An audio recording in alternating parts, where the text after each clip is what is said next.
प्रणाम।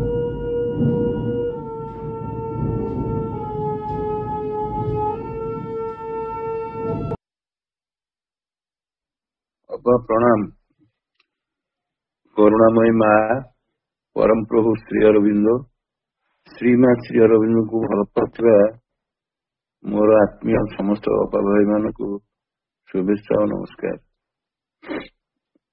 आमे परम प्रभु श्री अरविंद महान ग्रंथ लाइफ डिवाइन आलोचना करी आछे।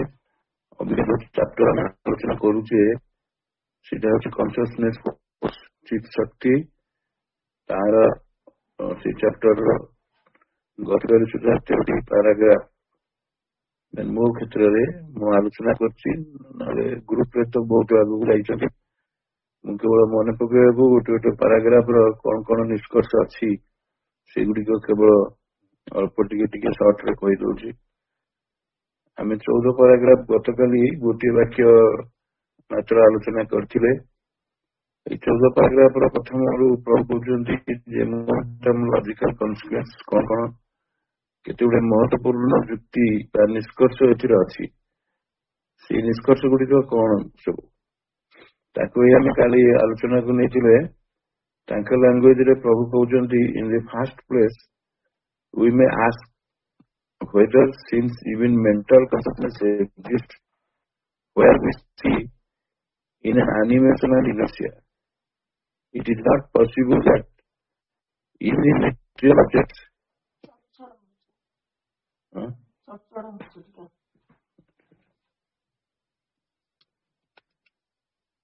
अपा सुबह नहीं। हेलो देख लो। हाँ भाई नमस्कार। हाँ भाई नमस्कार। बैकग्राउंड रू केमती गोटे गोटे चट केमती गोटे आवाज आसुतला बोले अपा आपन को कहिले आपण जदी इयरफोन यूज करछनी बाहर करी स्पीकर रे खाली कहंतु।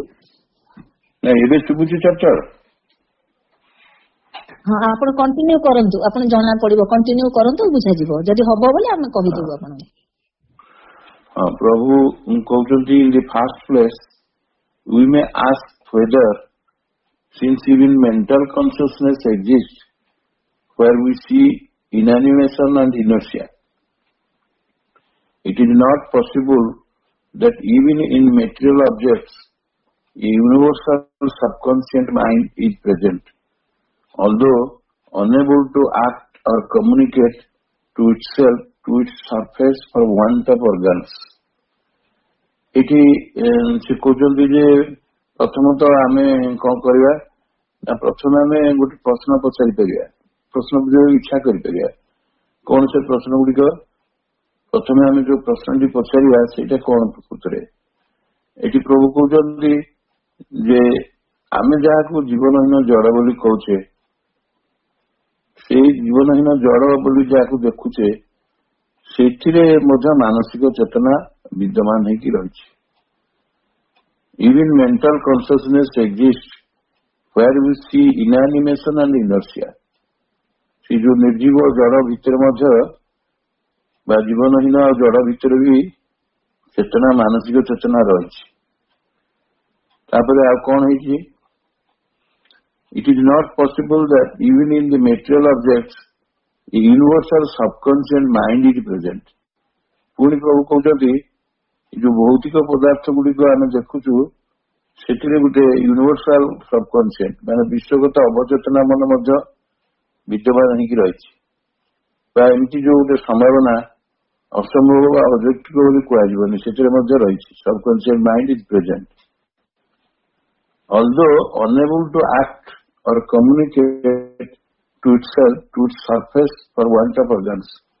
जदियो यो से कहले जे गोटे विश्वगत अवचेतना अच्छी किंतु से अवचेतना से कहते जदियो उपयुक्त साधनार अभाव ये अवचेतन मन सक्रिय हो पारने तमाने आम मनटा जमी बाह्य उपरिभाग सक्रिय अच्छी सेमती अवचेतन मनटा से बाह्य स्तर को उपरिभाग को आसपारे से प्रकाशित हो पारने किंतु प्रभुंर कहवा कथा तथापि से विद्यमान जदि से आसपारने ताले से विद्यमान जमती मनकर आम काठ भीतर गोटे अग्निर संभावना अच्छी ଆମେ କିନ୍ତୁ ସେ ସମ୍ଭାବନାଟା ଖାଲି କାଠ ଖଣ୍ଡେ ଦେଖିଲେ ତ ଜାଣିପାରିବାନି, ବା ଗୋଟେ ଦିଆଲ କାଠିକି ଦେଖିଲେ ଜାଣିପାରିବାନି।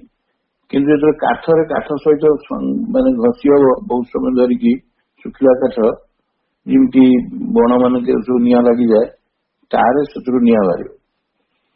ଗୋଟେ ଗଛ ସହିତ ଆଉ ଗୋଟେ ଗଛର ସଂଘର୍ଷ ହେଲେ ସେମିତି ଦିଆସିଲ ରଞ୍ଜକକୁ ଆମେ ଯଦି ନେଇକି ଆମେ ଦେଖିଥିବା ଦିଆସିଲ ୟୁଜ କରୁଛେ, ସେଠି ଯେତେବେଳେ ଆମେ ସେ ସରଫେସ ରେ ଘର୍ଷଣ କରିବା ସେଥିରୁ ନିଆଁ ବାହାରିବ।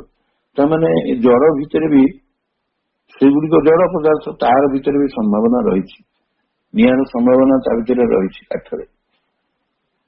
ଏଇ କଥା ପ୍ରଭୁ କହିବା କଥା। ଏଠି ତିନିଟା କଥା ଆମେ ଜାଣିଲେ। ପ୍ରଥମ କଥାଟା କଣ ଜାଣିଲେ, ଆମେ ଯାହାକୁ ଜୀବନହୀନ ଜଡ ବୋଲି କହୁଛେ ସେଠି ମାନସିକ ଚେତନା ବିଦ୍ୟମାନ ଅଛି। ଦ୍ୱିତୀୟରେ ଯୋଉ ଭୌତିକ ପଦାର୍ଥ ଗୁଡିକରେ ବିଶ୍ୱଗତ ଅବଚେତନ ମନଟା ରହିଛି, ଅବଚେତନ ସେଥିରେ ଅଛି, ତା ସମ୍ଭାବନାକୁ ଆମେ ଅଡେଇ ଦେଇ ପାରିବାନି, ଅସମ୍ଭବ ବୋଲି କହିବାନି।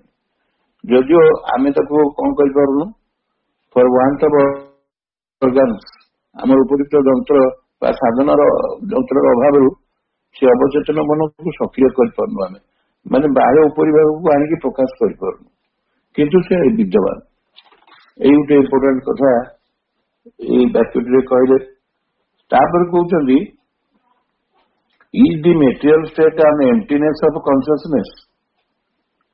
ଆମେ କଣ ଜଡ ଅବସ୍ଥାକୁ କେବଳ ଗୋଟେ ଚେତନ ଶୂନ୍ୟ ଅବସ୍ଥା ବୋଲି କହିବା, ଅର୍ଥାତ୍ ଜଡରେ ଜମା ଚେତନା ନାହିଁ କଥା କହିବା? ପ୍ରଭୁ ଗୋଟେ ପ୍ରଶ୍ନ ଭଳି କହୁଛନ୍ତି ୟାକୁ, ଇଜ ଦି ମେଟେରିଆଲ ଷ୍ଟେଟ୍ ଆନ୍ ଏମ୍ପଟିନେସ୍ ଅଫ୍ କନସିୟସନେସ୍। ତାମାନେ ଜଡ ଅବସ୍ଥା କଣ ଚେତନା ଶୂନ୍ୟ ଅବସ୍ଥା ବୋଲି କହିବା କି? or is not rather only a sleep of consciousness, ନା କହିବା ଯେ ତା ଭିତରେ ଏ ଚେତନାଟି ଶୋଇଛି, ସୁପ୍ତ ଅବସ୍ଥାରେ ଅଛି। is not rather only a sleep of consciousness। କହୁଛନ୍ତି ଯେ ଏଇ ଯୋଉ ଜଡ ଅବସ୍ଥାକୁ କଣ ଆମେ ଚେତନ ଶୂନ୍ୟ ଅବସ୍ଥା କହିବା, ନା ଆକୁ ବରଂ ଚେତନାର ଏକ ସୁପ୍ତ ଅବସ୍ଥା ବୋଲି କହିପାରିବା? ଏଇଟା କହିପାରିବାନି କି? ଏକଥା ପ୍ରଭୁ କହୁଛନ୍ତି। ଇଭିନ୍ ଦୋ from the point of view of evolution an original and not an intermediate sleep। ଯଦିଓ ଆମେ ଯଦି ବିବର୍ତ୍ତନ ଦୃଷ୍ଟିକୋଣକୁ ନବା, ତାହେଲେ ଏଇ ଯୋଉ ସୁକ୍ତିକୁ ଆମେ ପ୍ରକୃତରେ ଦୁଇଟି ଜାଗରଣ ଅବସ୍ଥାର ଗୋଟେ ମଧ୍ୟବର୍ତ୍ତୀ ପର୍ଯ୍ୟାୟ ବୋଲି କହିପାରିବାନି। ମାନେ ଯୋଉଠି ଆଗ ନିଶ୍ଚେତନାରୁ ଜାଗରଣ ହେଲା ଏବଂ ଶେଷରେ ଅତିଚେତନାରେ ପହଞ୍ଚିବ, ଇନ୍ ବିଟୁଇନ୍ ଦ୍ୟାଟ୍ ଏଇ ଜଡଟାକୁ ଆମେ କହିପାରିବାନି ଅବସ୍ଥାକୁ ତାର ଗୋଟେ ଇଣ୍ଟରମିଡିଏଟ ସ୍ଲିପ୍ ବୋଲି। ଇଣ୍ଟରମିଡିଏଟ ସ୍ଲିପ୍ ସେଟା ନୁହେଁ, ଏଇଟା ତାର ଆଦିମ ଶକ୍ତି। ତାମାନେ ଏଇ ସମ୍ଭାବନାଟା ଜଡ ଭିତରେ ଅଛି, ଏଇ ଚେତନାର ସମ୍ଭାବନା ସୁପ୍ତ ଅବସ୍ଥାରେ ଜଡ ଭିତରେ ରହିଛି। ମନେକର ଏକଥା କାହିଁକି ଆମେ ଗୋଟେ ଦେଖିବା, ଯେମିତିକି ଧର ମନେକର ଜଣକୁ ଚାକିରିରୁ ସସ୍ପେଣ୍ଡ କରାଗଲା, ଟର୍ମିନେସନ ନୁହେଁ, ସସ୍ପେଣ୍ଡ କରାଗଲେ ତା ଚାକିରି କଣ ପଳେଇଛି କି?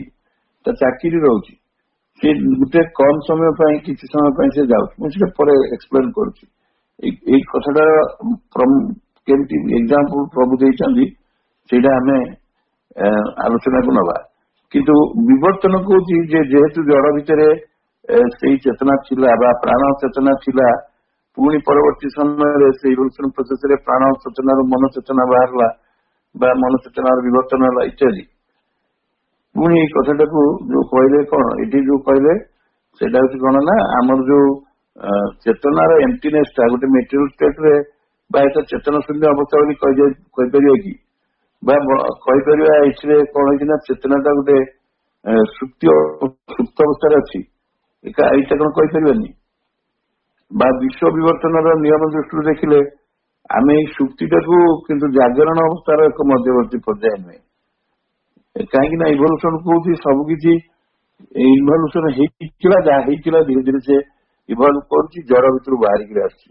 ତେଣୁ ଜଡଟା ହଉଛି ତାର ପ୍ରକୃତରେ ସେଇଠି ଯୋଉ ସୁପ୍ତ ଅବସ୍ଥାଟା, ସେଇଟା ଆଦିମ ସୁକ୍ତି ଅବସ୍ଥା। ତାପରେ ପ୍ରଭୁ କହିଲେ, and by sleep the human example teaches us that we need not a suspension of consciousness but its gathering inward away from conscious physical response to the impact of the external things। এই ବାକ୍ୟ ଗୁଡିକର ଗୋଟେ ଗୋଟେ ପାର୍ଟକୁ ଟିକେ carefully ଆମେ ଦେଖିବା। ସେ କହୁଛନ୍ତି ନିଦ୍ରା ଅବସ୍ଥା କହିଲେ ଆମେ କଣ ବୁଝୁଛୁ? ସେ କହୁଛନ୍ତି ସେଇଟା କଣ ଗୋଟେ ଏକ୍ସାମ୍ପଲ ଟିଚର୍ସ ଆମକୁ ଶିଖଉଛି ଯେ we mean not a suspension of consciousness, এইটা ଗୋଟେ ମାନେ ଗୋଟେ କନସେପ୍ଟ ସସ୍ପେନ୍ସନ ନୁହେଁ। ସସ୍ପେନ୍ସନ ଆଉ ଟର୍ମିନେସନ ଭିତରେ ତଫାତ ଆମେ ଜାଣିଛୁ। ଟର୍ମିନେସନ ହେଲେ ଆଉ ସେ ଆପିୟର କରିବନି। ଜଣକୁ ଯଦି ଟର୍ମିନେଟ କରିଦିଆଗଲା ଚାକିରିରୁ ସେ ପୁରାପୁରି ତାକୁ ବାହାର କରିଦିଆଗଲା। କିନ୍ତୁ ଯଦି ସସ୍ପେନ୍ସନ କରାଗଲା ମାନେ ନିଲମ୍ବିତ କରାଗଲା ପୁଣି ତାର ଚାନ୍ସ ଅଛି। ସେ ରହିଛି କୌଣସି କାରଣ ତାକୁ ସସ୍ପେଣ୍ଡ କରାହେଇଛି ପୁଣି ସେ ରିଜ୍ୟୁମ କରିବ। ତେଣୁ ଇଏ ସେଠି କହୁଛନ୍ତି ଏଇଟା ଗୋଟେ ଚେତନାର ସସ୍ପେନ୍ସନ ନୁହେଁ, ମାନେ ଟେମ୍ପୋରାରୀ କାହିଁକି ନୁହେଁ। ସେ କହୁଛନ୍ତି କେମିତି ସେ ଚେତନାଟା କେମିତି ତାର ରହୁଛି। ନିଦ ବେଳେ ମଣିଷ ଯେତେବେଳେ ଶୋଇପଡୁଛି ସେତେବେଳେ ସେ କଣ କେମିତି ହଉଛି, ସେ ପ୍ରୋସେସଟା ପ୍ରକୃତରେ କଣ ହଉଛି। ପ୍ରଥମେ ତ କହିଲେ ନିଦ୍ରାବସ୍ଥାରେ ମଧ୍ୟ ତା ଭିତରେ ଚେତନା ଅଛି ଏବଂ ଏଠି ମଧ୍ୟ କହୁଛନ୍ତି ଯେ ସେ କେମିତି ଅଛି। ଆମେ ମଣିଷକୁ ଯଦି ଏକ୍ସାମ୍ପଲ ଭାବରେ ନବା ଆମେ ଦେଖିବା ଯେ ସେ କେମିତି ଅଛି ତା ଦେହରେ। ଯେ ସେ କହୁଛନ୍ତି it's gathering inward away from the conscious physical response to the impact of the external things. ସେଥିରେ ଶୋଇଛି ବାହାର ଯଦି କୌଣସି ଜିନିଷର ଇମ୍ପାକ୍ଟ ଦିଆଯାଉଛି ସିଏ ସେଥିରେ କିଛି ରେସ୍ପଣ୍ଡ କରୁନି। କିନ୍ତୁ କାହିଁକି କରୁନି ନା ସିଏ ସବୁଯାକ ନିଜ ଭିତରକୁ ନେଇଯାଇଛି, ସମାହିତ କରିଛି। ଆପଣା ଭିତରକୁ ଏଇ ଚେତନାକୁ ନିଜେ ନେଇଯାଇଛି। ଯେତେବେଳେ ଶୋଇବା ଅବସ୍ଥାରେ ରହିଛି ଏଇଟା ତାର ନିଜର ସେଇଟା ସାମର୍ଥ୍ୟ। ଯେମିତି ମୁଁ କହୁଥିଲି କଇଁଛ, ତାର ଯୋଉ ମୁହଁଟାକୁ ଆମେ ଦେଖିବା ପୁରା ଭିତରକୁ ନେଇଯାଇଥିବ, ପଡିକି ରହିଥିବ। ଆମେ ଭାବିବା ସେ ମରିଗଲାଣି ବୋଲି, କିନ୍ତୁ ସେ ମରି ନଥିବ। ତା ଭିତରେ ଜୀବନ ଥିବ। ପୁଣି ପରବର୍ତ୍ତୀ ସମୟରେ ତା ମୁହଁଟାକୁ ବାହାର କରିକି ବାହାରକୁ ଆଣିବ। କେବଳ ସେ ଭିତରକୁ ନେଇଯାଇଥିବ। ତାମାନେ ମଣିଷ ଯେତେବେଳେ ସୁପ୍ତ ଅବସ୍ଥାରେ ରହୁଛି ସେତେବେଳେ ତା ପାଖରେ ଟେମ୍ପୋରାରୀ ରହୁନି, ଆବସେଣ୍ଟ ରହୁଛି କନସିୟସନେସ୍।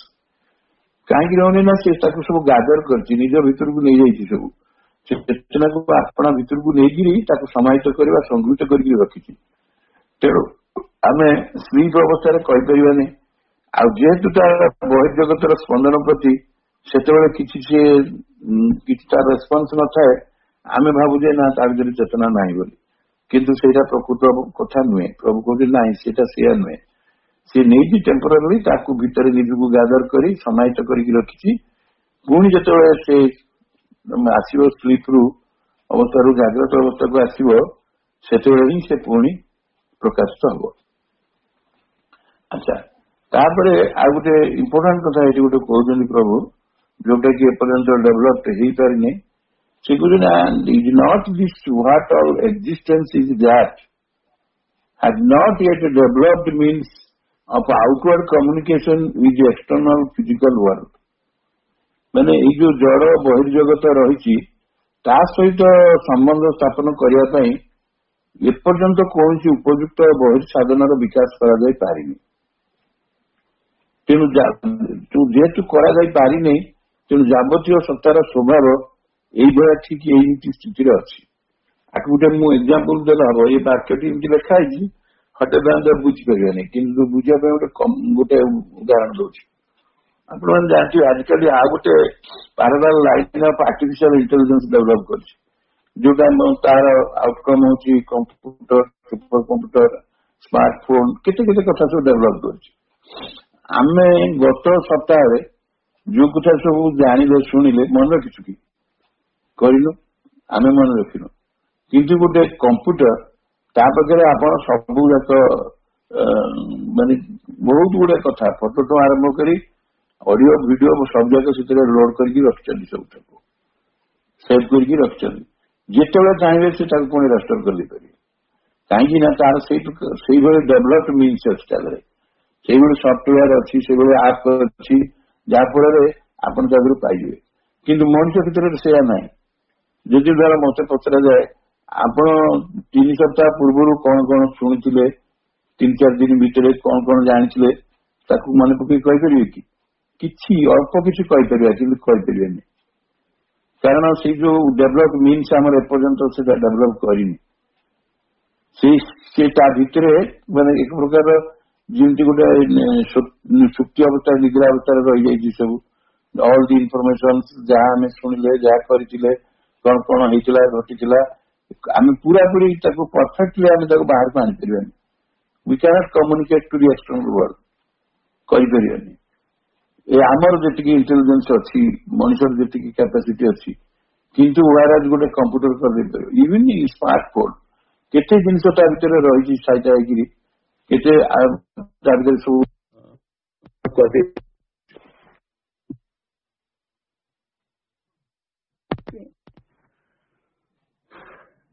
तो आमे बर्तमान डिस्टर्ब कर फोन कर अच्छा अपा सीमा पा शुभुची तो एबे हेलो हेलो ଆଜ୍ଞା ଭାଇ हेलो ଶୁଣା ଯାଉଛି ଭାଇ ଶୁଣା ଯାଉଛି ଆଉ ଶୁଣା ଗଲେ ଆମେ କହିଦେବୁ ମେସେଜ କରିଦେବୁ ना मो फोन आसी तो भाई सार ହଁ ଠିକ ଅଛି तापरे फाइनली ये चैप्टर रे प्रभु गोटे भारी ब्यूटीफुल कथा कहउछन जो कथा हम आगुर ऑलरेडी जानिछे से कहउछन जे तार समाधान दे दी से कहउछन is there not a conscious soul a purusha which works forever even in all that sleeps काम सरीला एठी से कहउछन जे गोटे चेतनमय पुरुष आम भीतर अच्छी चिरंतन भाव में अच्छी सी जाग्रत होकर रही एमती कि आम जो निद्रा जाऊँ सुक्ति अवस्था रोचु सुसुप्ति अवस्था रोचु सी कि जाग्रत होकर रही सी डिफॉल्ट होना मैंने आमको जो वेदांत किंबा आमर जो जो पुरातन योग पद्धति दर्शन से कहुई आम इवन जदि तुरी अवस्था को भी जीवा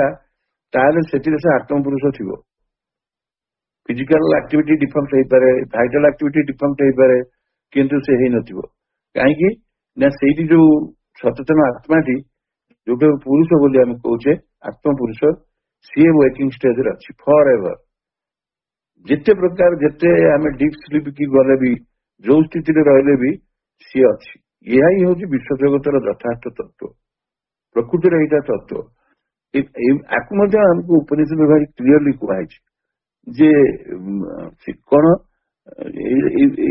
उपनिषद कहुई जे सी ये तो परम सत्ता कथा सी स्वयं सुप्त मानक मध्य जाग्रत अच्छा विश्राम पुणी कर्मरत अच्छा सी मुव कर पुणी मुव करूना मुव्स ही मुव्स नॉट केते गुड़े कथा ये उपनिषद कथा आसे तो मिसी जाउछि माने जोटा प्राथमिक कथा से कहउछंती जे आमे देखुचु जहा किसी सब प्रकाशित होउची जहा सब माने गतिशील अछि जहा परिवर्तनशील बा जहा अस्थिरता भितर अछि ताही प्रकृति किंतु जहा किसी स्थिर अछि एवं स्थविर अछि पूरा सी होउछंती शिव बा महेश्वर रूप रे अछंती एगुडी काई मो एग्जांपल कहली ना ये हमको सपोर्ट करछि एथरु प्रकृत जिंसटी आसिला सी जो गोटे कथा सब इम्पोर्टाट कथा कहला उपनिषद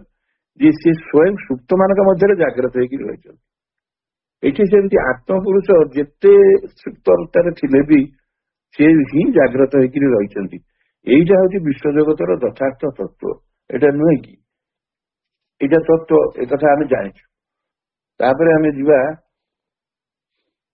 15 पैराग्राफ रे प्रभु कहते कहीं पाखापाखि जाऊँगी कारण सब धीरे धीरे धीरे धीरे प्रभु डेभलप कर आगुरी आलोचना कर सारी खाली दोहराऊँ मन पकई दौर so that we can catch the point आ भीतर जोटा निष्कर्षता अच्छी आम कैच कर प्रभु भी जाऊँ आम सागे से कहते वी मे गो फार्दर आम आहरी आगू जापर से जो देखिले जे गोटे पुरुष जी की चिरंतन भाव में रही चेतनमय पुरुष इवन निद्रा बेले सुक्ति अवस्था सब समय रही सी जाग्रत होगी रही यहीटा मौलिक तत्व जगतर विश्व जगतर बेष्टि क्षेत्र में रही विश्वमयता भितर अच्छी विश्वतीर्णता भितर अच्छी सारा ब्रह्मांड अच्छी तापर 15 पैराग्राफ रे प्रभु कहले वी मे गो फार्दर आम टी आगु भी बर्तमान इच्छा कले जापर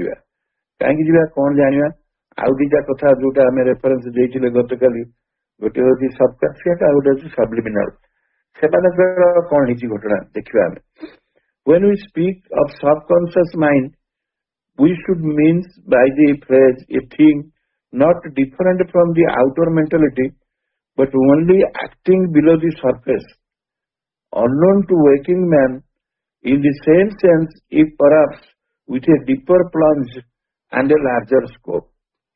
ଆକୁ ଟିକେ ଟିକେ କରିକି ଭାଙ୍ଗିକି ଦେଖିବା ବଡ ସେଣ୍ଟେନ୍ସ ଟେ। ସେ କହୁଛନ୍ତି ଆମେ ଯଦି ସବକନସିୟସ ମାଇଣ୍ଡ କଥା ଆଲୋଚନାକୁ ନବା, ସିଏ କଣ ହେଇଛି ତା କ୍ଷେତ୍ରରେ ନା ଆମେ ମିନ୍ କରିବା ଯେ କୋଉ କଥାଟା ମିନ୍ କରିବା, ଏଇଟା ପ୍ରକୃତରେ ୱିଲ୍ ମିନ୍ ଦ୍ୟାଟ୍ ଏଇ ଯୋଉ କଥାଟାରୁ ଏଇଟା ଡିଫରେଣ୍ଟ ନୁହେଁ ଆଉଟର ମେଣ୍ଟାଲିଟି ଠାରୁ, କ୍ୟାରେକ୍ଟରିଷ୍ଟିକାଲି ଦେଖିଲେ ଡିଫରେଣ୍ଟ ନୁହେଁ, କିନ୍ତୁ ସେମାନଙ୍କର କାର୍ଯ୍ୟକାରିତାର ଫିଲ୍ଡ ଅଫ ୱାର୍କ ଅଲଗା। କଣ ଅଲଗା? ଓନ୍ଲି ଆକ୍ଟିଂ ବିଲୋ ଦି ସର୍ଫେସ୍। ଆମର ଯୋଉ ଆମେ ଯାହାକୁ ଜାଗ୍ରତ ଅବସ୍ଥା କହୁଛେ, ମନ ଯୋଉ ଜାଗ୍ରତ ଅବସ୍ଥାରେ ରହୁଛି, ସେଠି ଯୋଉ ଚେତନା କ୍ରିୟାଶୀଳ ସେ ଏକ୍ସଟର୍ନାଲି କରୁଛି ସବୁ, କିନ୍ତୁ ସବକନସିଏଣ୍ଟ ର ଯୋଉ କାମଟା ହଉଛି ସିଏ କାମଟା ହଉଛି କୋଉଠି ନା ବିଲୋ ଦି ସର୍ଫେସ୍, ଏଇ ପୃଷ୍ଠଭୂମିର ଏଇ ବାହ୍ୟ ଇଏର ସ୍ତରର ତଳେ ହଉଛି। ଏଇଟା ଜଣା ନାହିଁ କାହାକୁ, ଅନନୋନ୍ ଟୁ ୱେକିଂ ମାଇଣ୍ଡ। ଏଇ ଜାଗ୍ରତ ମଣିଷ ତାର ଗୋଚର ଜାଣିପାରୁନି କିଛି, କାହିଁକିନା ସିଏ ମନର ଅନ୍ତରାଳରେ ରହି କାମ କରୁଛି। ଯେହେତୁ ମନର ଅନ୍ତରାଳରେ ସେ ଅଛି, ତା ଭିତରେ ବି କ୍ରିୟାଶୀଳ ଅଛି, କିନ୍ତୁ ମଣିଷ ଜାଣିପାରୁନି ଯିଏ ଜାଗ୍ରତ ଅଛି। ଆମେ ଜାଗ୍ରତ ମଣିଷ ମାନେ ତାଙ୍କୁ ଜାଣିପାରୁନୁ। ସେ କହୁଛନ୍ତି ଜାଣିପାରୁନୁ କଣ ତାକୁ କହୁଛନ୍ତି, ଇନ୍ ଦି ସେମ୍ ସେନ୍ସ ଇ perhaps with a deeper plunge and a larger scope. ମାନେ ସେ ଏତେ ଅଧିକ ଗଭୀରତା ଭିତରେ ସେ ପ୍ରବେଶ କରିଛି। ଆମେ ଆଗରୁ ଡିସ୍କସନ କରିଛେ, ମୂଳାଧାରର ଠିକ ଉପରକୁ ସବକନସିଏଣ୍ଟ ରହିଛି, ତ ଏତେ ଗଭୀରତା ଭିତରେ ସେ ରହିଛି ଏବଂ ତାର ପରିସରଟା ଏତେ ବ୍ୟାପ୍ତ। ଆମର ଗୋଟେ ଧାରଣା ରହିଛି ସବକନସିଏଣ୍ଟ ମନରେ ନାହିଁ, ପ୍ରାଣରେ ନାହିଁ, ଶରୀର ନାହିଁ, ସବୁଥିରେ ଅଛି। ସବୁଥିରେ ସେଇ ନିମ୍ନ ଭାଗରେ ଅଛି ଏବଂ ସିଏ କଣ କରୁଛି ନା ବାହ୍ୟ ଚେତନା ତାକୁ ଜାଣିପାରୁନି। ଆମର ଏକ୍ସଟର୍ନାଲି ଯୋଉ ମନ ପ୍ରାଣ ଶରୀର ଅଛି ସେମାନେ ତାକୁ ଜାଣିପାରୁନାହାନ୍ତି। ସିଏ ଜାଗ୍ରତ ମଣିଷ ତାର କିଛି ଇଏ କରିପାରୁନି, ସେନ୍ସ କରିପାରୁନି, କିନ୍ତୁ ଆମେ ତାକୁ ତତ୍ତ୍ୱ ଭାବରେ ସ୍ୱୀକାର କରିବା। କାରଣ ଜାଗ୍ରତ ମନ ତୁଳନାରେ ଯଦି ଅବଚେତନାକୁ ଦେଖିବା ତ ସେଇଟା ବେଶୀ ଆକ୍ଟିଭ ଏବଂ ସେଇଟା ବେଶୀ ଗଭୀରତା ଭିତରକୁ ତାର ପ୍ରବେଶ ଏବଂ ତାର ପରିସରଟା ମଧ୍ୟ ଲାର୍ଜର ସ୍କୋପ, ପରିସରଟା ମଧ୍ୟ ଅଧିକ। ଏକଥା ପ୍ରଭୁ କହୁଛନ୍ତି। ସବ୍ଲିମିନାଲ କଣ ହେଇଛି? But the phenomena of subliminal self far exceed the limit of any such definition. ଏଇସବୁ କଥା ଆମେ ଯାହା ସବୁ ଡିଫାଇନ କଲେ, ଯୋଉଟା ସବ୍ଲିମିନାଲଟା ହଉଛି ଅଧିଚେତନା ବା ବେଳେ ବେଳେ ତାକୁ ମଗ୍ନ ଚେତନା ବୋଲି କୁହାଯାଉଛି। ସେ ପଶ୍ଚାତରେ ଅଛି, ସିଏ ମନ ରାଜ୍ୟ ସୀମାର ପଶ୍ଚାତରେ ସେ ରହିଛି। ସିଏ କଣ କରୁଛି ନା ଏଇ ଯୋଉ ସଜ୍ଞାର ସବୁ ସୀମା ଅଛି ତାକୁ ସେ ଅତିକ୍ରମ କରି କାହିଁକି କେତେ ଦୂରରେ ସେ ପ୍ରସାରିତ ହେଇକି ରହିଛି। ତାମାନେ ତାର ଜନ୍ମ ସେଇ ମନଟାର ଗୋଟେ ସବ୍ଲିମିନାଲ ପାର୍ଟ ଅଛି, ପ୍ରାଣର ଗୋଟେ ସବ୍ଲିମିନାଲ ପାର୍ଟ ଅଛି, ଶରୀରର ଗୋଟେ ସବ୍ଲିମିନାଲ ସଟଲ ପାର୍ଟ ଅଛି। ତ ସେମାନେ ଯୋଉ କନଷ୍ଟିଚ୍ୟୁଟ କରୁଛନ୍ତି ସେଇ ଯୋଉ ସବ୍ଲିମିନାଲ ସେଲ୍ଫ ମଧ୍ୟ, ସେମାନେ ବହୁତ ମାନେ ଏଇ ଯୋଉ ସବୁ ସଂଜ୍ଞା ଆମେ ଦେଲେ କୋଉଠି ମନ ରହିଛି, କୋଉଠି ସବକନସିଏଣ୍ଟ ରହିଛି, ଏସେଟ୍ରା, ତାର ସୀମାରୁ ସେ ଅଲଗା ଜାଗାରେ ଅଛି। ତାକୁ ଅତିକ୍ରମ କରି ସେ ତାର ପଶ୍ଚାତରେ ବହୁତ ଦୂର ପ୍ରସାରିତ ହେଇଛି। କଣ ସିଏ କରୁଛି ସେଠି? ଏଇ ସବ୍ଲିମିନାଲ ଇଟ୍ includes an action not only immensely superior in capacity but quite different in kind from what we know as mentality in our waking self। ତାକୁ ପ୍ରଭୁ କହୁଛନ୍ତି ଏଇ ଯୋଉ ଅଧିଚେତନ ଯୋଉ କ୍ରିୟା, ତାର କ୍ରିୟାଗତ ଯୋଉ ଉତ୍କର୍ଷତା, ତାର ଯୋଉ ସାମର୍ଥ୍ୟ, ଏଗୁଡିକ ବହୁ ଗୁଣରେ ଅଧିକ, ଇମେନ୍ସଲି ସୁପିରିୟର ଆଣ୍ଡ କାପାସିଟି ମଧ୍ୟ। ୟାର ଉତ୍କର୍ଷ ସାମର୍ଥ୍ୟ ବହୁ ଗୁଣ। କାହା ତୁଳନାରେ? କାଠୁ ଅଲଗା, but quite different in kind.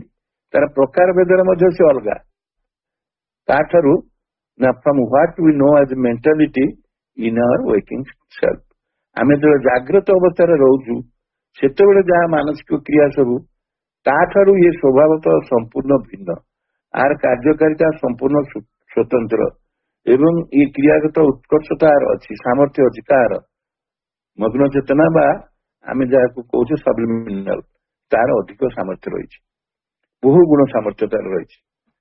तो आम ये धीरे धीरे प्रभु गोटे गोटे कर कहते चेतनार विभिन्न भूमि आम जाचे आम निश्चेतनता को छाड़ी दि जाऊ अन्य जो गुड़िक आम एपर्यंत आणिले गोटे माने गोटे सरफेस मानस चेतना मनुष्य मनर चेतना गोटे सी स्थिति की ने जाग्रत चेतना आउ ये जो दुईटी ने गोटे हूँ अवचेतना आ गोटे हूँ आम अधिचेतना बोली कहचे मग्न चेतना तापर प्रभु कहे कौटी ये चेतनार स्तर है कौ पर्यंत जापर प्रभु we have therefore a right to suppose that there is a superconscient in us as well as a subconscient जेमती सबकॉन्शियंट गोटे अच्छी से गोटे सुपर कॉन्शियंट अच्छी सुपर कॉन्शियंट हूँ अति चेतना स्तर ये अवचेतना स्तर जमी अच्छी चेतनार गोटे स्तर अच्छी सी कहते जे आमे इटा आम ठीक हम आम जदि बर्तमान आम सपोज करवा अनुमान करवा जे सेमती गोटे सुपर कॉन्शियस स्तर अच्छी जमी सबकॉन्शियस अच्छी से सब हूँ कॉन्शियसनेस सब फैकल्टी सब ये चेतनार भिन्न भिन्न सामर्थ्य भिन्न भिन्न भूमि रे सब रही से ऑर्गेनाइज भी an organisation consciousness which rise above that the psychological stratum to which we give the name mentality. ये मानसिक स्तर धीरे धीरे तार सोपान क्रम सब रही चेतनार धीरे धीरे तार वृत्तिर वृद्धि होची आमे से तेणु मानसिक चेतना टाक आम गोटे लेवल नहीं जावा ग्राउंड लेवल ताठू अनेक ऊर्धर अच्छी अति चेतना एवं सबकॉन्शियंट कहला कोठी अच्छी अंतर्गत होकर रही तार पश्चात अच्छी किए ना सबलिमिनाल अच्छी किंतु अति चेतना बहुत ऊर्धर जाकर organize which rise above that of the psychological मनस्तात्विक स्तर जो रहा या सब आम देखिले मनर सब जोटा आम कहूँ give the name of mentality ए मन चेतनार ऊर्धरे बहुत उच्च सी रही अनेक ऊर्धर से रही आम कौचे अति चेतनार स्तर बोली कौचे तो आम चेतनार भिन्न भिन्न भूमि टाक आम जानिले सब प्रभु जमी कहते गोटे गोटे भूमिर कार्य विषय से आलोचना करेंगे प्रथम से नेले सबलिमिनाल किमती से काम कहते and since the subliminal self in us thus rises in super conscious above the mentality may it not also sink in subconscious below mentality देखो किंतु सुंदर भाव में प्रभु को उपस्थापना कर जो मानसिक सीमा को पार होकर जिते यही मग्न चेतना अधिचेतना से अतिचेतना को पड़े जाऊँगी तेणु पॉसिबिलिटी रोचे से निम्न को पड़े आस निम्न गति तार हम सिंक कर मनर तल स्थिति चेतनार स्तर को आसव एवं कौटी आसव से अर्थात sink in subconscious below mentality मैंने मन स्तर से पुणी आसवार संभावना रही कहीं संभावना हम प्रभु दिन से तो ओल्ल तौक आसो कौटी आसो अवचेतना स्तर को जमी ऊपर को जाऊँगी अतिचेतना स्तर को उत्तीर्ण हो जाऊँगी सेमती से अवचेतना स्तर को आसपार आसती आमको कॉम्प्लिकेटेड लगुच किंतु तत्वगत दृष्टि देखिए आम जब साधारण प्राग्मेटिकली देखा आम कनसिव कर कारण ये कार्य गुड़िक एमती जगार हूँ एमती जगत साधारण मन तार बुद्धि द्वारा आकलन कर बुझीपर परसिव कर कि जेहेतु प्रभु युड़िक निजे सब उपलब्धि कर देखी एवं से प्राचीन मुनि ऋषि मैंने से मैंने जो से जो सब आध्यात्मिक विज्ञानी मैंने थे से तत्वविद थे से जहाँ सब निजे देखी दिव्य दृष्टि देखी शुणी परीक्षा निरीक्षा कर अनुभव कर उपलब्धि कर तो आम काटी पारे आम सीना जाए किंतु यही कथा संभव से कहते कहीं संभव न हो तापर कहते are there not in us and in the world form of consciousness which are submental to which we can give the name of vital and physical consciousness. देखो एटा टिके आपके भल के देखा आम से कहते जो आम जो भितर जो विश्व जगत भितर गोटे मानसिक स्तर अच्छी ତାକୁ ସବୁ ମେଣ୍ଟାଲ କହୁଛନ୍ତି। ସବୁ ମେଣ୍ଟାଲ ମାନେ ନିମ୍ନ ଶ୍ରେଣୀୟ, ମନର ନିମ୍ନ ଶ୍ରେଣୀୟ ଯୋଉ ସ୍ତରଟା ସେଇଟା ସବ୍ ମେଣ୍ଟାଲ। ତ ସବୁବେଳେ ଆମେ କନସିୟସ ହବା, ସବଲିମିନାଲ, ସବକନସିଏଣ୍ଟ, ସବ୍ ମେଣ୍ଟାଲ। ସବ୍ ମେଣ୍ଟାଲ ଟା ନିମ୍ନ ସ୍ତରୀୟ ଯୋଉ ମନର, ସେଠି ସେ କହୁଛନ୍ତି ଗୋଟେ ଏ ଜଗତରେ ଗୋଟେ ଫର୍ମ ଅଫ କନସିୟସନେସ ଅଛି। ସିଏ କଣ ସେଇଟା ବି ଆମେ ଜାଣିଛୁ, କିନ୍ତୁ ଆମେ ବି ଜାଣିଛୁ କନସିୟସନେସ ସବୁ ଫିଲ୍ଡରେ ଅଛି। ଆଗରୁ ଆମେ ଆଲୋଚନା କରୁଛୁ ମନ, ପ୍ରାଣ, ଶରୀର ସବୁଥିରେ ଅଛି। ତାକୁ ହିଁ କହୁଛନ୍ତି ମନର ନିମ୍ନ ସ୍ତରରେ ଯିଏ ଅଛି ତାକୁ କହୁଛନ୍ତି ଆମେ କଣ ଦେଇପାରିବା ନା vital consciousness and physical consciousness. ଦେଖନ୍ତୁ କନସିୟସନେସ ର ଭିନ୍ନ ଭିନ୍ନ ସ୍ତରରେ ତାର କଣ କ୍ରିୟାତ୍ମକତା, ତାର ସାମର୍ଥ୍ୟ କଣ, ସେ କୋଉଠି ଅଛି, କଣ ତା ଭିତରେ କାମ ରହିଛି, କିଏ ସେଠି ମେମୋରି ଭାବରେ କାମ କରୁଛି, କୋଉଥିରେ କଣ, ସେ ସବୁ କୋଉଟା ଆମେ ଜାଣିପାରୁନୁ, ଆମେ ବାହ୍ୟ ଇଏରେ ରହି ଜାଣିପାରୁନୁ। ତାପରେ ବହୁତ ଉର୍ଦ୍ଧ୍ୱରେ ଯିଏ ଅଛି ସେ ସାଧନାର କଥା କରିକି ଜଣେ ସେଠି ଗଲେ ଯାଇକି ସେ ସୁପର କନସିଏଣ୍ଟ କୁ ଜାଣିବ। ଏଠି ସେ କହୁଛନ୍ତି କିନ୍ତୁ ଆମ ମନର ତଳୁକୁ ନିମ୍ନ ଦେଶରେ ଆଉ କେତେ ଗୁଡିଏ ଭୂମି ଅଛି, ତା ଭିତରେ ପ୍ରାଣ ଚେତନା ଆଉ ଦେହ ଚେତନା ବୋଲି ତାକୁ କୁହାଯାଇପାରିବ, ବା ପ୍ରାଣିକ ଚେତନା ବା ଦୈହିକ ଚେତନା ବା vital and the physical consciousness. If so, we must suppose in the plant and the metal also a force to which we can give the name of consciousness, although it is not human or animal mentality for which we have hitherto to preserve the monopoly of that description. ଶୁଣନ୍ତୁ, ପ୍ରଭୁ କହିଲେ ଜଣେ ମତେ ଯୁକ୍ତି କରିବ ଯେ ଆମେ ଯୋଉ ପ୍ଲାଣ୍ଟ ମେଟାଲ ସବୁ ନଉଛେ, ଯୋଉଗୁଡିକର ପ୍ଲାଣ୍ଟ ର ମେଣ୍ଟାଲ କେସ ରେ କଣ ହଉଛି ପ୍ରକୃତରେ, ସେଠି ବି ଫୋର୍ସ ଅଛି, ଶକ୍ତି ଅଛି। ଆମେ ବି ମଧ୍ୟ ତାକୁ ଗୋଟେ କନସିୟସନେସ ବୋଲି କହିବା, ସେମାନଙ୍କର ବି କନସିୟସନେସ ଅଛି। ସାର୍ ଜଗଦୀଶ ଚନ୍ଦ୍ର ବୋଷ ଦେଖିଲେ ଗଛ ପତ୍ରରେ ବି ଚେତନା ଅଛି। ତ ଆମେ ତ ଆଗରୁ ଜାଣିଲେ ଜଡବାଦୀ ମାନେ ଯୋଉ କହୁଛନ୍ତି ଜଡର ଭିତରେ ବି ଚେତନା ଅଛି, ସେଗୁଡିକ ମାନେ କଣ୍ଡେନ୍ସଡ ଫର୍ମରେ ଚେତନା ଅଛି, ଯୋଉଟା ବିବର୍ତ୍ତନ ପ୍ରକ୍ରିୟା ଆମକୁ କହୁଛି, ନିବର୍ତ୍ତନ ଆମକୁ ସେଇ କଥା କହୁଛି। ତେଣୁ ସେ କହୁଛନ୍ତି ଯେ ତାକୁ ଆମେ ଗୋଟେ ଚେତନା ବୋଲି କହିବା ଯେ, କିନ୍ତୁ ଏଇଟା ହ୍ୟୁମାନ ଚେତନା ବା ଆନିମାଲ ମେଣ୍ଟାଲିଟି ସହିତ ସମାନ ନୁହେଁ। କାରଣ ଆନିମାଲ ଆଉ ମଣିଷ କ୍ଷେତ୍ରରେ ତା ଚେତନାଟାକୁ ଆମେ ଗୋଟେ ରିଜର୍ଭ କରି ରଖିଦେଇଛୁ, ତାକୁ ପ୍ରିଜର୍ଭ କରି ରଖିଦେଇଛୁ। ସେଥିରେ ଗୋଟେ ଆମର ଏକାଧିକାର ରହିଛି, ମନୋପୋଲି ରହିଛି ତାକୁ ଡେସ୍କ୍ରାଇବ କରିଲା ବେଳେ। କାହିଁକିନା ତାକୁ ଆମେ କହୁଛେ ଅନୁଭବ ବି ପାରୁଥିବା ଆନିମାଲ କ୍ଷେତ୍ରରେ ମଧ୍ୟ।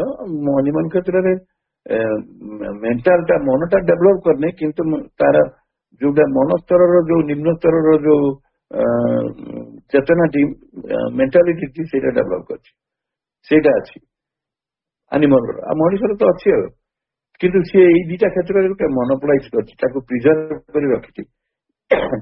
ତାର ଡେସ୍କ୍ରିପସନ ଟାକୁ ତାଙ୍କ ସାଙ୍ଗରେ ମିଶଉନି। କାରଣ ଉଦ୍ଭିଦ ଆଉ ଧାତୁ ଜଗତରେ ଏମିତି ଗୋଟେ ଶକ୍ତିର କଳ୍ପନା କରାଯାଇଛି ଯାହାକୁ ଆମେ ଚେତନା ବୋଲି କହିପାରିବା। ଏଇ ପଏଣ୍ଟଟା ପ୍ରକୃତରେ ଯୋଉମାନେ ଜଡବାଦୀ ମାନେ ନେଇଯାଇଛନ୍ତି, ତା ଭିତରୁ ପ୍ରିଡୋମିନେଟଲି ରହିଲେ ସାଇଣ୍ଟିଷ୍ଟ ମାନେ। ତ ସାଇଣ୍ଟିଷ୍ଟ ମାନେ କହୁଛନ୍ତି ଯେ ଆମର ପ୍ରକୃତିରେ ଜଡ ପଦାର୍ଥ ଯେତେ ସବ ଆଟମିକ ଷ୍ଟେଜକୁ ଗଲେ ବି ତାର ମୌଳିକ ଉପାଦାନଟି ହଉଛି ଶକ୍ତି ବା ଶକ୍ତି କଣିକା। ତେଣୁ ସେମାନେ ସେଇ ଦୃଷ୍ଟିରୁ ନଉଛନ୍ତି, କିନ୍ତୁ ସେଇଟା ବି ଆଧ୍ୟାତ୍ମିକବାଦୀ କହୁଛନ୍ତି ସେଇଟା ଚେତନା ଥିଲା ଆଉ କିଛି ନୁହେଁ, କିନ୍ତୁ ସେମାନେ ଚେତନା ବୋଲି ଗ୍ରହଣ କରୁନାହାନ୍ତି। କିନ୍ତୁ ଏ ଚେତନାଟି ମଣିଷ ବା ପଶୁ ସ୍ତରର ଚେତନା, ମାନସିକ ସ୍ତରର ଚେତନା ସାଙ୍ଗରେ ତୁଳନା କରାଯାଇପାରିବ। କାହିଁକିନା ଏଇ ମଣିଷର ମନ ବା ମାନସିକ ସ୍ତର କହିଲେ ଆମେ ବିଶେଷ କରି ପଶୁ ଆଉ ମନୁଷ୍ୟ ଅତି ବେଶୀରେ ଆମର ଯୋଉ ଏକାଧିକାରଟା ଏକ୍ସଟେଣ୍ଡେଡ ହେଇପାରିବ ପଶୁ ମାନଙ୍କ ପାଖକୁ, କିନ୍ତୁ ଉଦ୍ଭିଦ ଆଉ ଧାତୁ କ୍ଷେତ୍ରରେ ହବନି। ସେ ଏକ ହିଁ ଚେତନା ତାଙ୍କ କ୍ଷେତ୍ରରେ ନାହିଁ। ଚେତନା ଅଛି, ଭିନ୍ନ ପ୍ରକାରର ସେଥିରେ ଅଛି, ତାର ରୂପରେଖ ମାନେ ତାର ସାମର୍ଥ୍ୟ ଅଲଗା। ସେଠି କିନ୍ତୁ ଇମ୍ପୋର୍ଟାନ୍ସ ବେଶୀ ଶକ୍ତି ଉପରେ ଦିଆଯାଇଛି। ଏଇ ପର୍ଯ୍ୟନ୍ତ ଆମେ ଗଲେ ଏଇ ସବୁ ଧୀରେ ଧୀରେ ପ୍ରଭୁ କଣ କରୁଛନ୍ତି ନା ସବୁ ଡିସେକ୍ଟ କରିକିରି ସାରା ସୃଷ୍ଟିର ଯେତେ ଅଛନ୍ତି ଆନିମେଟ, ଇନଆନିମେଟ, ମଣିଷ, ଗଛ ଲତା, ଯାହା ଯାହା ସମସ୍ତଙ୍କର ମୌଳିକ କଥାଟାକୁ ସେ ଆଲୋଚନାକୁ ନେଉଛନ୍ତି ଇନ ଟର୍ମସ ଅଫ କନସିୟସନେସ। ତାପରେ କାହିଁ ନା ଏଇ ଟ୍ରାକ୍ଟରଟା ହଉଛି ଚିତ୍ ଶକ୍ତି, ଏଇଟା ଚେତନା ଆଉ ଶକ୍ତିର କଥା।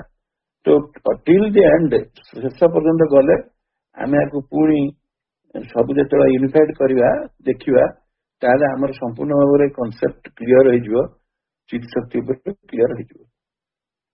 ଏଇ ଯାହା ଆଲୋଚନା କଲି ମା ଓ ପ୍ରଭୁଙ୍କ ପାଖରେ ମୁଁ ଆକୁ ନିବେଦନ କରିଦେଲି, ଆଉ ଆପଣ ମାନେ ଧୈର୍ଯ୍ୟର ସହିତ ଶୁଣିଛନ୍ତି, ବହୁତ ଧନ୍ୟବାଦ।